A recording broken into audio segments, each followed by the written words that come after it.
Itũra-inĩ rĩa Kilimani kaunti-inĩ ya Nairobi nĩkuo mĩcinga ĩno 22 ya mĩthemba ngũrani na rithathi 500 ihithũkĩtio thutha wa nyũmba ĩrĩa mĩcinga ĩno ĩraigĩtwo kũbunjwo. Mũkombori wa nyũmba ĩno Ken Okello ndakoretwo akĩrĩha marĩhi ma nyũmba ma o mweri marĩa makinyĩte ciringi mirioni 4.5. Thutha wa mwene nyũmba gwĩtia mbeca ciake no akĩaga kũrĩhwo athira igoti-inĩ na akĩheo watho wa kũbunja nyũmba ya Okello nĩguo endie indo cia nyũmba na erĩhe na mbeca icio, na arĩ hamwe na maabitha a borithi arabunja nyũmba ya Okello. Nyũmba ya bunjwo nĩrĩo kũronekire mĩcinga 22 na rithathi 565 rumu-inĩ ĩmwe thĩinĩ wa nyũmba ĩno. It is purely a landlord tenant issue. Our client is a licensed firearm dealer.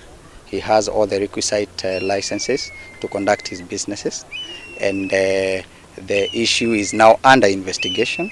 So once the investigations are complete, we are going to confirm that indeed he has done nothing wrong and is going to be vindicated. Kurerikana mũkombori wa nyũmba ĩyo akoretwo na marũa ma kwendia mĩcinga, no kũringana na DCI atunyirwo marũa ma thũgũrĩ ĩno mĩaka 3 mĩhĩtũku, no nĩ macokire gũcokio. The intervention of the police is just to confirm the validity of the licenses that we hold, and he is actually not even under arrest.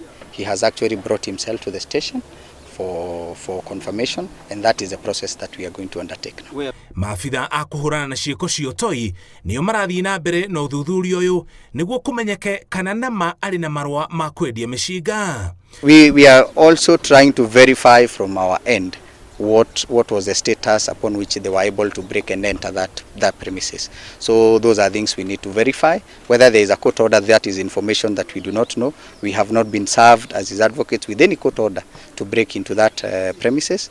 Mwaka wa 2019 mwonjori ũyũ nĩ aikĩtio ngono nĩ maabitha a borithi thutha wake kũnyitĩkana na ciringi bilioni 19 irĩ dola ciothe irĩ cia mathara. Ngĩribotera Inooro TV, njĩtagwo Mũriũki wa Mũcoki.